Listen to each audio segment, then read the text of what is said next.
Hello students, today our topic is Python programming. In this lecture we are going to discuss some basic program related to Python programming based on Python operators. So let's start.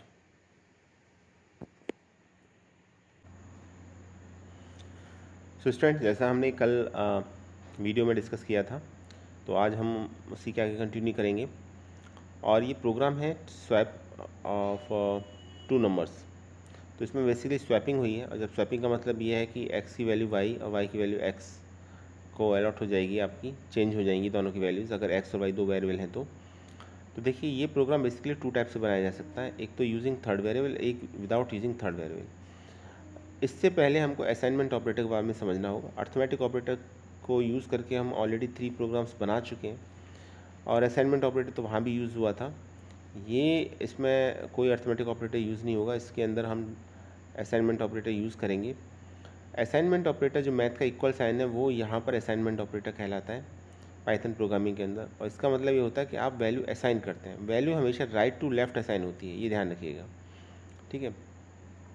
Value हमेशा right to left assign होती है, और एक programme में आप एक variable को कितनी भी बार वैल्यू असाइन कर सकते हैं। तो उसमें कोई लिमिट नहीं है कि आपने एक बार असाइन कर दिया तो फिर आप दोबारा नहीं कर सकते। जितनी बार आप चाहें एक ही प्रोग्राम में, with in a single program, आप वैल्यू अलॉट कर सकते हैं, असाइन कर सकते हैं। असाइन हमेशा राइट टू लेफ्ट होता है, ठीक है। तो ये बात ध्यान रखिएगा। अब इस प्रोग्राम में जैसे टाइटल है Python program to swap two variables, इसमें हमें टू वेरिएबल्स को स्वैप करना है, दोनों की वैल्यू को इंटरचेंज करना है। इट मीन्स अगर वेरिएबल आपके एक्स और वाई हैं, तो प्रोग्राम के बाद में आफ्टर स्वैपिंग एक्स की वैल्यू वाई, वाई की वैल्यू एक्स को असाइन हो जाए, और असाइन होने के बाद दिखाई दे हमें स्क्रीन पर। इस तरीके का हमें इसका प्रोग्राम बनाना है। तो एक बात तो क्लियर है इसमें कि नंबर ऑफ़ इनपुट्स हमको 2 चाहिए होंगे, एक एक्स और एक वाई। तो सबसे पहले हम क्या काम करेंगे, सबसे पहले हम इनपुट लेंगे यूज़र से।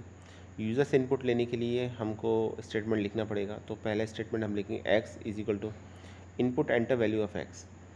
अब ना तो मैंने यहाँ इंट लिया है ना फ्लोट लिया है, ठीक है। तो यहाँ पर ये बात बता दूँ, आप इंट फ्लोट ले सकते हैं, लेकिन यहाँ पर मुझे कोई कैलकुलेशन नहीं करनी है किसी भी तरह की। कोई भी अर्थमेटिक ऑपरेटर यहाँ पर यूज़ नहीं करना है मुझको। तो चूँकि वैल्यू स्वैप करनी है, इसलिए कोई फ़र्क नहीं पड़ता कि मैं यहाँ इंट लेता हूँ, फ्लोट लेता हूँ, या अगर इंट और फ्लोट नहीं लेते तो आपको पता होना चाहिए कि डिफ़ॉल्ट डेटा टाइप क्या होता है, स्ट्रिंग होता है। तो इट मीन्स वो एक कैरेक्टर माना जाएगा।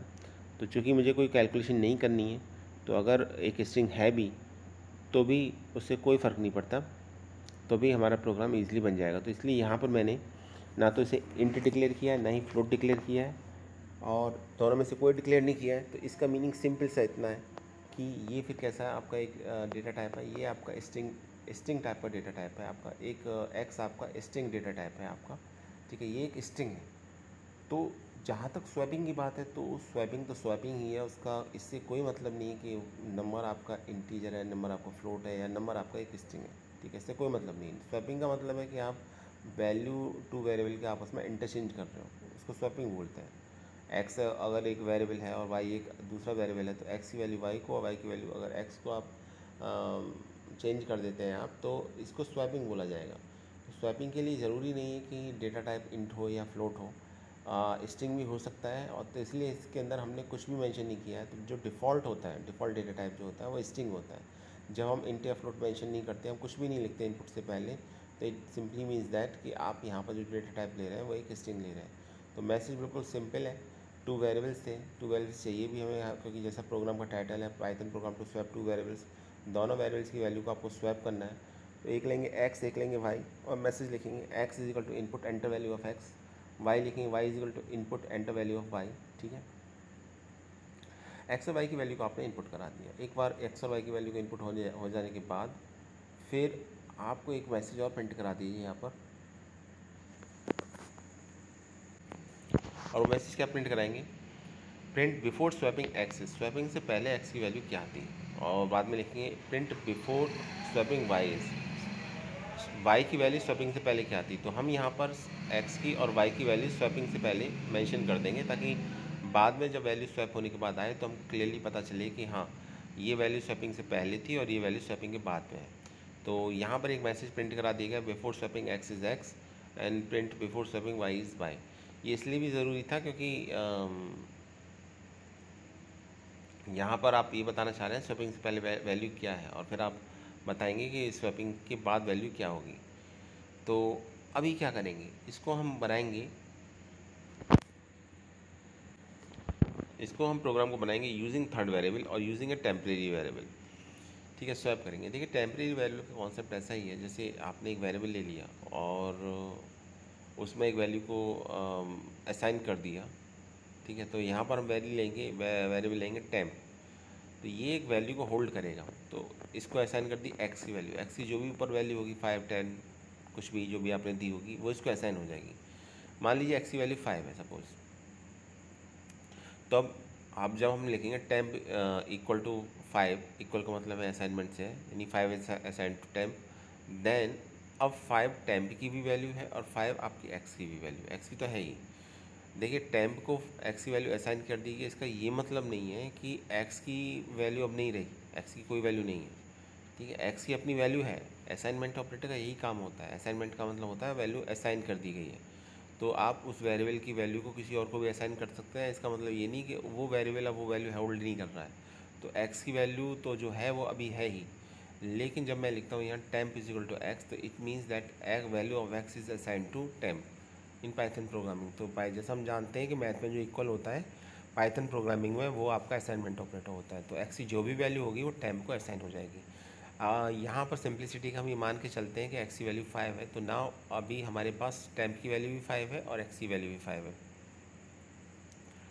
नेक्स्ट स्टेटमेंट हम लिखेंगे एक्स इक्वल टू वाई, या हम पाइथन प्रोग्रामिंग लैंग्वेज में स्टेटमेंट को रीड करें प्रॉपर तो ये होगा y is assign to x. तो वाई एक्स को असाइन हो जाएगी, तो लेकिन एक्स को तो पहले से एक वैल्यू असाइन थी, और वो क्या थी, सपोज वो वैल्यू 5 थी। तो जब मैं लिख रहा हूँ y is assign to x, तो वाई की जो भी वैल्यू होगी, सपोज हम मान के चल रहे हैं कि वाई की वैल्यू 10 है, तो 10 वैल्यू एक्स को असाइन हो जाएगी। देखिए अब यहाँ पर ये बात आपको समझना बहुत ज़रूरी है कि जब कभी भी हम असाइनमेंट ऑपरेटर यूज़ करते हैं, तो assignment throughout the program कितनी भी बार एक वेरिएबल को वैल्यू असाइन कर सकते हैं। अब पहले एक्स को एक वैल्यू मान लीजिए 5 असाइन थी, अब आपने कर दिया एक्स इज इक्वल टू 10 कर दिया, इसमें 10 असाइन कर दिया। आगे जाके अगर आप और कुछ असाइन करना चाहते हैं तो असाइन करते रहिए, एक ही वेरिएबल को आप थ्रू आउट द प्रोग्राम कितनी भी बार वैल्यू असाइन कर सकते हैं। लेकिन जब आप वैल्यू प्रिंट करेंगे तो लास्ट टाइम जो आपने असाइन किया होगा वो मैटर करता है, बाकी पहले आपने क्या असाइन किया था डजेंट मैटर। तो यहाँ पर पहले एक्स की वैल्यू 5 थी, सपोज ये मान के चल रहे हैं 5 थी, यूज़र इनपुट के समय 5 दी गई है। तो जब आप लिखते हैं x is equal to y, it means y is assign to x. तो वाई की वैल्यू सपोज लेके चल रहे हैं हम 10 लेके चल रहे हैं अपनी सिंप्लिसिटी के लिए, तो अब एक्स को 10 वैल्यू असाइन हो जाएगी। तो पुरानी जो वैल्यू थी 5 उसको ओवरराइट कर देगा ये 10, इसको ऐसे समझिए। तो जब कभी भी प्रोग्राम में एक ही स्टेटमेंट, एक ही वेरिएबल को एक से ज़्यादा वैल्यू असाइन होती है, तो जो लास्ट असाइनमेंट होता है वो मैटर करता है, क्योंकि प्रीवियस जितने असाइनमेंट होते हैं वो एक दूसरे को ओवरराइट कर देते हैं। तो ये ओवरराइट वैल्यू हो गई, ठीक है। तो अब एक्स को वैल्यू वाई की वैल्यू एक्स को प्रोवाइड हो गई।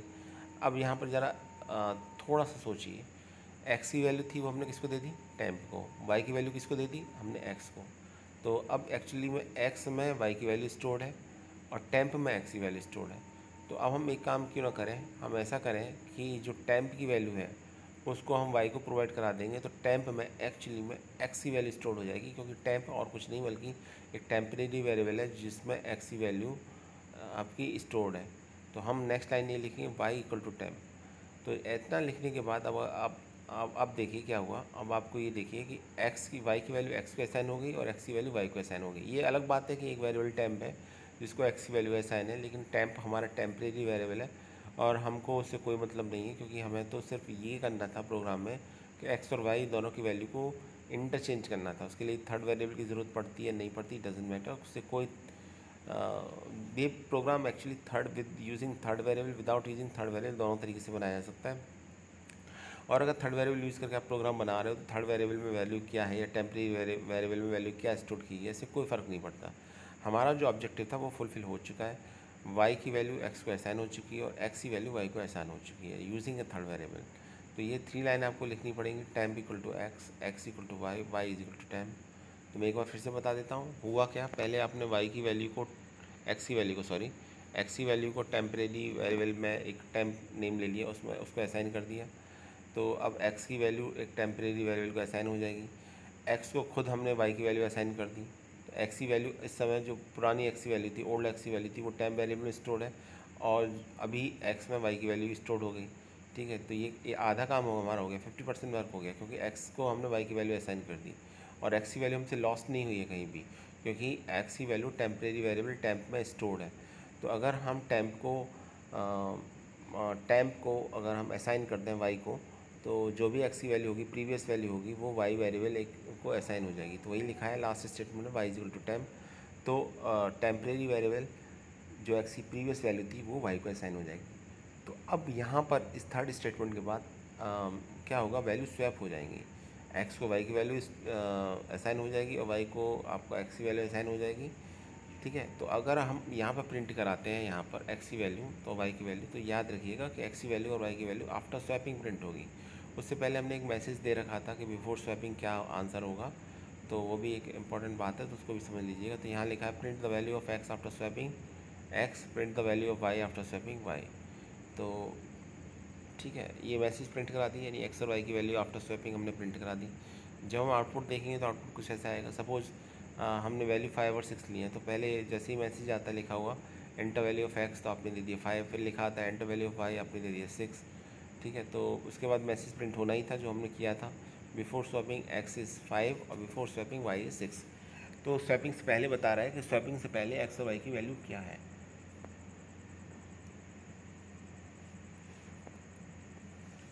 उसके बाद आफ्टर स्वैपिंग वैल्यू क्या है, तो ये मैसेज आएगा the value of x after swapping is 6, the value of y after swapping is 5। तो स्वैपिंग के बाद क्या वैल्यू आ जाएगी, 6 और 5 आ जाएगी। तो ये प्रोग्राम था जिसमें हमने स्वैपिंग की है यूजिंग थर्ड वेरिएबल। अब विदाउट यूजिंग ए थर्ड वेरिएबल, और हम कह सकते हैं विदाउट यूजिंग ए टेम्परेरी वेरिएबल, अगर इस प्रोग्राम को बनाए तो प्रोग्राम आसान हो जाएगा, लेकिन आपको ये समझना होगा कॉन्सेप्ट को थोड़ा सा। तो जहाँ तक यूज़र्स इनपुट की बात है तो वो तो एज इट इज़ ही रहेगा, x is equal to input enter value of x, y is equal to input enter value of y. दोबारा से एक बार मैं फिर से बता देता हूँ कि देखिए यहाँ पर हम डेटा टाइप डिक्लेयर नहीं करेंगे, क्योंकि हमें किसी तरीके की अर्थमेटिक कैलकुलेशन या नहीं करनी है, यहाँ पर हमें सिर्फ स्वैपिंग करनी है यहाँ पर। तो इसलिए जब स्वैपिंग करनी है, कोई कैलकुलेशन नहीं करनी है, तो इससे क्या फ़र्क पड़ता है कि नंबर इंटीजर है, फ्लोट है या स्ट्रिंग है, कोई फ़र्क नहीं पड़ता, क्योंकि हमें सिर्फ चेंज करना है, इंटरचेंज करना है। ठीक है, इसलिए इंटेंशनली हमने यहाँ पर कोई भी डेटा टाइप डिक्लेयर नहीं किया। और जब कोई डिक्लेयर नहीं करते डेटा टाइप, तो बाय डिफ़ॉल्ट जो डेटा टाइप होता है वो स्ट्रिंग होता है। इट मीन्स एक्स और वाई की वैल्यू स्ट्रिंग होंगी। उसके बाद हमने मैसेज प्रिंट करा दिए, 2 मैसेज प्रिंट कराए, एक एक्स के लिए एक वाई के लिए। तो देखिए प्रिंट में लिखा हुआ before swapping x is x, before swapping y is y. तो स्वैपिंग के बाद आपका मैसेज प्रिंट हो जाएगा कि एक्स की वैल्यू क्या है और वाई की वैल्यू, स्वैपिंग से पहले एक्स की वैल्यू क्या है, वाई की वैल्यू क्या है, तो स्क्रीन पर आ जाएगा, ताकि जब फाइनल आउटपुट आए तो आपको क्लियरली पता चल सके कि हाँ स्वैपिंग प्रॉपरली हुई है या नहीं हुई है। ठीक है, तो यहाँ पर एक बार मैं फिर से बता देता हूँ, हमने कोई डेटा टाइप नहीं लिया, डिफ़ॉल्ट डेटा टाइप स्ट्रिंग होता है। तो आप अगर नंबर भी लिखते हैं तो नंबर भी एज ए स्ट्रिंग ही कंसिडर होगा आपका नंबर। ठीक है, तो ये ध्यान रखिएगा आप। अब एक लाइन जो हम लिखेंगे वो क्या लिखेंगे, x comma y is equal to y comma x. इसका क्या मतलब है, इसका मतलब ये है, पहली बात तो यहाँ असाइनमेंट ऑपरेटर यूज़ हुआ है। सेकेंड इंपॉर्टेंट थिंग, असाइनमेंट हमेशा राइट टू लेफ्ट होता है। जनरली अभी तक हमने ये देखा कि एक सिंगल वेरिएबल रहेगा और एक सिंगल वैल्यू होगी जो उसे असाइन हो जाती है, लेकिन अगर हम चाहें तो ऐसा भी कर सकते हैं कि एक से ज़्यादा वेरिएबल को एक ही टाइम में डिफरेंट वैल्यूज़ असाइन कर सकते हैं। ठीक है, तो हमें क्या करना होता है, हम लेफ्ट हैंड साइड में वेरिएबल, जितने भी वेरिएबल हैं जिनको वैल्यू असाइन करनी है वो लिख देंगे। ठीक है, तो यहाँ पर तो 2 ही वेरिएबल हैं, तो हमने लिख दिया एक्स कॉमा वाई। अब इनको वैल्यू असाइन करनी है, सपोज 5 और 6 असाइन करनी है, तो उसी ऑर्डर में हम वैल्यू लिख देंगे। उसी ऑर्डर का मतलब यहाँ पर ये है कि फर्स्ट वेरिएबल को फर्स्ट वैल्यू असाइन होगी, सेकंड को सेकंड वैल्यू असाइन होगी राइट हैंड साइड से। ठीक है, तो जैसे अगर ये लिखा रहता है, यहाँ पर लिखा नहीं है, लेकिन हम सिंप्लिसिटी के लिए बता दे रहा हूँ आपके लिए, अगर ये लिखा रहता है x comma y is equal to 5,6, तो होता क्या कि x की वैल्यू 5 है और y को 6 वैल्यू असाइन की गई है। इसका ये मतलब होता है x को 5 और y को 6 वैल्यू असाइन की गई है, यानी फर्स्ट वेरिएबल को फर्स्ट वैल्यू, सेकंड वेरिएबल को सेकंड वैल्यू। लेकिन यहाँ क्या है, यहाँ हमारा टारगेट वैल्यू असाइन करना नहीं है, हमारा यहाँ ऑब्जेक्टिव है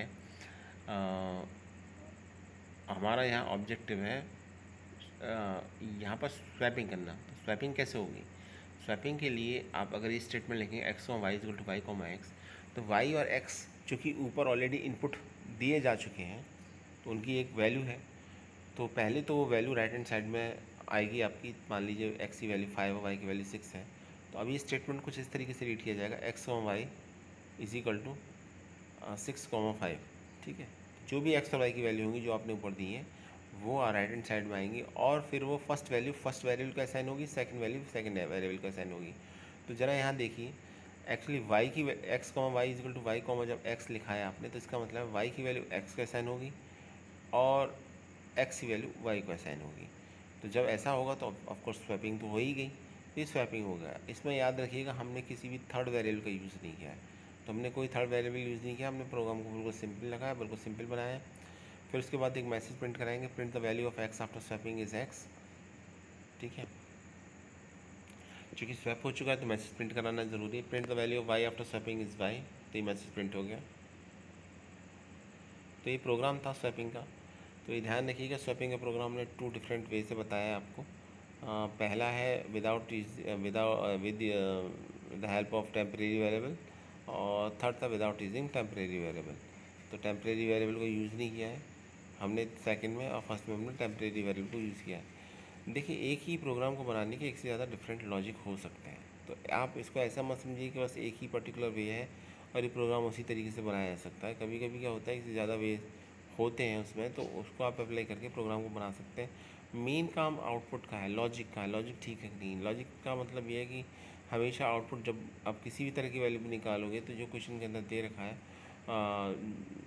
जो ऑब्जेक्ट है उसका वो फुलफिल होना चाहिए, आंसर चेंज नहीं होना चाहिए। अगर ऐसा है तो ठीक है। चलिए अब आगे देखते हैं। Programme number 5। प्रोग्राम नंबर 5 है एरिया ऑफ सर्किल। तो एरिया ऑफ सर्किल, पहले आपको फॉर्मूला पता होना चाहिए एरिया ऑफ सर्किल कैसे निकालते हैं। क्या फॉर्मूला होता है एरिया ऑफ सर्किल का?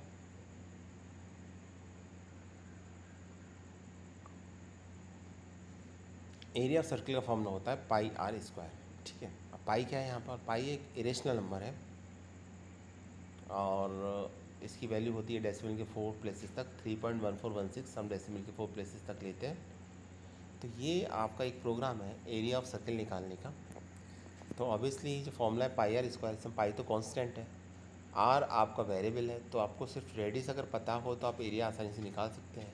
इट मीन्स आर जो हो जाएगा वो आपका इनपुट हो जाएगा। तो पहले रेडियस को इनपुट कराएंगे, और जब रेडियस को इनपुट कराएं तो डेटा टाइप हम इंट नहीं लेंगे, फ्लोट लेंगे। फ्लोट इसलिए क्योंकि हम एग्जैक्ट कैलकुलेशन चाहते हैं इसके अंदर। ठीक है, तो ये आपको खुद से सोचना है, समझना है कि कहाँ आप इंट लेंगे, कहाँ फ्लोट लेंगे। नंबर ऑफ़ पर्सनस की बात हो रही हो, नंबर ऑफ़ स्टूडेंट्स की बात हो रही हो, नंबर ऑफ़ बुक्स की बात हो रही हो, नंबर ऑफ़ इवेंट्स की बात हो रही हो, तो हमेशा वहाँ पर वैल्यू क्या ली जाएगी? वैल्यू ली जाएगी इंट। ठीक है, और बात हो रही हो आपके प्राइस की, पर्टिकुलर किसी आइटम के, या रेडियस की, ठीक है, तो फिर वहाँ पर इस तरह से वैल्यू लेते हैं हम फ्लोट। तो ये आपको अपने से खुद सोच के लेना है, ऐसा नहीं इंट लेंगे तो गलत हो जाएगा, लेकिन एग्जैक्ट आंसर नहीं मिलेगा, फ्लोट से एग्जैक्ट आंसर मिलेगा। तो हम बता रहे थे कि एरिया ऑफ सर्किल का पहले फॉर्मूला पता होना चाहिए। एरिया ऑफ सर्किल का फॉर्मूला पाई आर स्क्वायर, जहाँ पर आर रेडियस है। ठीक है, अब पाई की वैल्यू कैसे पता करेंगे? देखिए, वैसे तो हम यहाँ पर पाइथन में पाई की वैल्यू यूज़ कर सकते हैं, लेकिन चूँकि अभी आप बिल्कुल स्टार्टिंग फेज़ है आपका भी, तो अभी आप ये मान के चलिए कि आपको खुद से वैल्यू लेनी है। बाद में जैसे जैसे आप पाइथन को पढ़ेंगे तो हम वहाँ पर समझेंगे कि पाइथन प्रोग्रामिंग में पाई की वैल्यू को भी यूज़ कर सकते हैं एज इट इज़। तो हमने यहाँ पर लिखा पहला स्टेटमेंट आर। अच्छा, एक बात और, हैश के साइन के साथ जो स्टेटमेंट लिखा जाता है वो कमेंट माना जाता है, और कमेंट का मतलब होता है ये एक डेड स्टेटमेंट है, इसका कोई ये प्रोग्राम में पार्टिसिपेट नहीं करेगा, रन नहीं होगा, इसको इंटरप्रेटर इग्नोर कर देगा। और इसको हम लिखते इसलिए क्योंकि कोड को हम दूसरे लोगों के लिए आसान बनाना चाहते हैं, समझाना चाहते हैं कि ये जो हमने कोड लिखा है इसका ये मतलब है, ये इसका सिग्निफिकेंस है। तो यहाँ जैसे हमने लिखा to take input from the user, R लिखा float input enter radius of the circle, तो एक मैसेज लिखा यहाँ पे।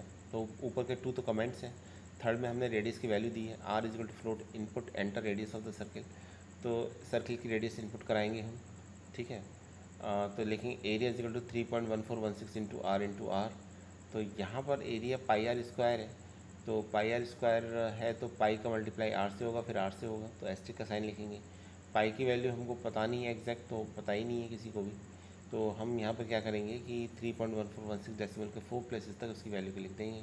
तो हो जाएगा area is equal to 3.1416 into r. यहाँ पे एक बार मैं फिर से बता देता हूँ कि अगर आप पाई की वैल्यू यूज़ करना चाहते हैं जो पाइथन के अंदर दे रखी तो डायरेक्ट यूज़ कर सकते हैं विदाउट मैंशनिंग 3.1416, पर मैं नहीं चाहता यहाँ प्रोग्राम कॉम्प्लिकेटेड हो और आप का फोकस हटे यहाँ पर से। अभी आप सिंपल ऑपरेटर बेस्ड प्रोग्राम को देख रहे हो, इसीलिए यहाँ पर हम वैल्यू लेके चल रहे हैं 3.1416। अदरवाइज़ हम पाई की वैल्यू को भी यूज़ कर सकते हैं पाइथन में, ठीक है। तो ये हो गया area is equal to 3.1416 into r. अब चूँकि आपका एरिया निकल चुका है तो अब एरिया को प्रिंट कराएंगे, तो फिर प्रिंट मैसेज देंगे तो लिखेंगे print area of circle is comma area. तो ये मैं आपको पहले ही बता चुका हूँ कि जब कभी भी हमें मैसेज को प्रिंट करना होता है, ठीक है, मैसेज को प्रिंट करना होता है वैल्यू के साथ, वेरिएबल की वैल्यू के साथ, तो मैसेज को हम डबल कोट्स में लिखते हैं, सिंगल कोट्स में लिखते हैं, और वेरिएबल को हम कॉमा से सेपरेट करके लिखते हैं। तो यहाँ पर जब ये लिखा हुआ print area of circle is फिर कॉमा एरिया, तो एरिया ऑफ सर्किल इज़ तो एज इट इज़ प्रिंट होगा। एरिया की जो भी value what ever the value जो भी वैल्यू होगी इसके अंदर कैलकुलेट होके आई है, वो वैल्यू आपकी प्रिंट हो जाएगी। इस केस में जो वैल्यू प्रिंट होके आएगी वो रेडियस पर डिपेंड करती है। रेडियस आपने कितना लिया है 3.1416 से मल्टीप्लाई करेंगे और रेडियस का स्क्वायर करेंगे, ठीक है। रेडियस का स्क्वायर करके 3.1416 से मल्टीप्लाई करेंगे। अच्छा एक बात और है यहाँ पर कि बजाय इस बात के इसको ऐसे लिखते हैं हम area is equal to 3.1416 into r, हम यहाँ पर एक्सपोनेंट ऑपरेटर का भी यूज़ कर सकते थे, ठीक है, क्योंकि पावर 2 है आर की। तो हम इसको ऐसे भी लिख सकते थे 3.1416 इंटू आर और डबल एस्टिक 2। उससे क्या होता, आर का स्क्वायर निकलता, फिर उसका मल्टीप्लाई किससे होता 3.1416 से। तो वो भी कर सकते थे। जैसे मैंने बताया ना, एक प्रोग्राम को आप अलग अलग तरीके से बना सकते हैं, इसमें ऐसा नहीं है। लॉजिक मैटर करता है, लॉजिक आपका कितना सही है, और वो सभी कंडीशन में आंसर सही देना चाहिए। अगर ऐसा है तो फिर कोई प्रॉब्लम नहीं है, आप दूसरी तरीके से प्रोग्राम को बना सकते हैं जैसा कि हमने इस केस के अंदर बनाया। अब बात करते हैं एक और प्रोग्राम की, Python program to calculate area of rectangle. तो ये प्रोग्राम आपके लिए एज ए होमवर्क है, देख लीजिए, इसको समझ लीजिए, ठीक है। एरिया ऑफ रेक्टेंगल निकालना, आई थिंक आप बना लोगे। अभी तक 5 प्रोग्राम्स आप ऑलरेडी कर चुके हैं, तो मुझे नहीं लगता कि प्रोग्राम नंबर 6 में आपको किसी तरीके की प्रॉब्लम आएगी। ये इसका प्रोग्राम देख लीजिए, आप बनाने की कोशिश कीजिएगा, समझ में आता तो ठीक है, अगली बार हम इसको समझाएंगे क्लास में। फिर छोटा सा प्रोग्राम है, वेट अ सेकेंड।